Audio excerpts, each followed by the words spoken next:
baby, and she's back to talk to us a little bit about your fitness regime after baby. It's Sonia Jhas. Thanks for coming back. Thank you.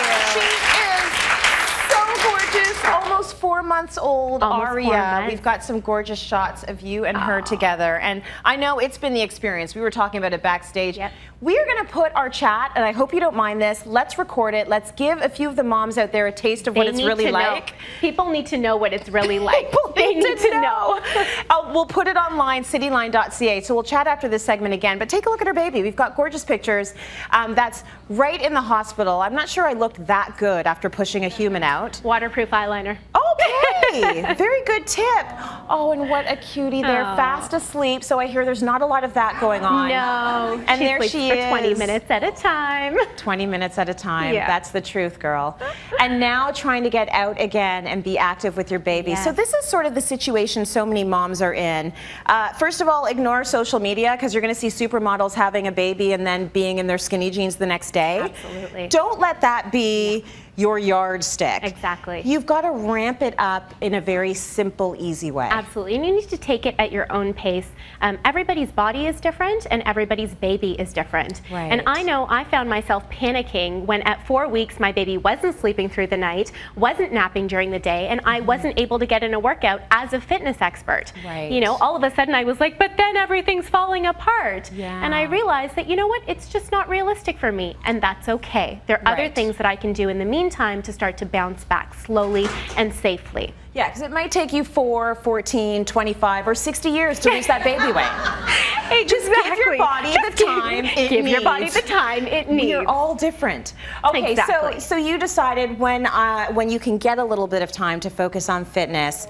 Do you get outside with Aria? Do you suggest that maybe moms sort of take some time outside, maybe walk with them in the carrier? Put them in the carrier, put them in the stroller, and just start to get your muscles active. I found my joints were hurting, things were sore after pregnancy, and just getting outside and walking was really starting to ease my body back into it. Right. I was also focusing a lot on nutrition. Nutrition and getting my numbers under control, because if you're breastfeeding, and even if you're not, either way you really need to manage your calories.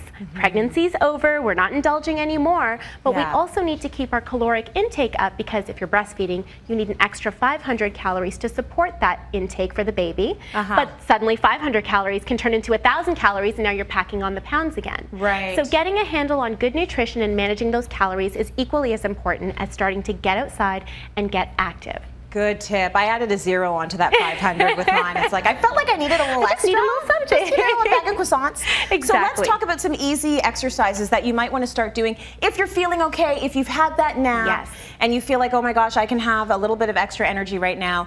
The baby's sleeping, maybe even for 2 hours. What can you do that's easy? Start doing body weight exercises that tackle many body parts at the same time. Okay. Good examples are planks to get that core working again, because it's been through quite an ordeal. It's been traumatized. Exactly. Push-ups. Get that upper body strength, because we're going to be holding those babies all day long. Yes. And squats and lunges are also great options to really kind of get multiple muscles working at the same time. Okay, so no gym required. Let's just show an example of a plank. Yep. What do we want to be doing what are the sort of the elements of a plank? So you're going to do yours from the hand. I'm going to do these from the forearm right here. These are 2 different options. You want to make sure that your tummy's in nice and tight. Yeah. And you want to make sure that your shoulders are stacked right on top of your elbows. Yeah. And you want to breathe in through the nose, out through the mouth, making sure that your hips are not dipping down towards the mat, because that's going to put strain on your back. Okay.